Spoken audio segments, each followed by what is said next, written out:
अस्सलाम वालेकुम। वालेकुम सलाम। सर, आपके बच्चे का एडमिशन हमारे स्कूल में करवाया है आपने?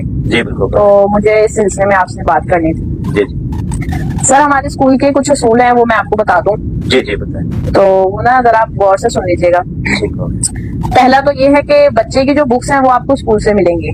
ठीक हो गया।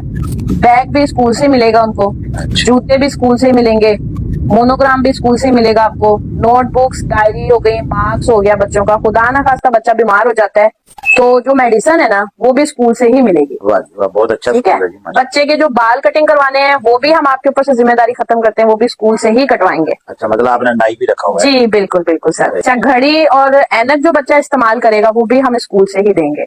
ये भी हमारे यूनिफॉर्म में मस्ट है। ठीक है, ये भी आपको स्कूल से मिलेगी। लंच बॉक्स भी आपको स्कूल से ही मिलेगा। वो आपसे ये पूछ रहा था कि ਇਹਦਾ रिश्ता ਅਸੀਂ ਲੱਭਣਾ या वो भी स्कूल वाले ही देंगे?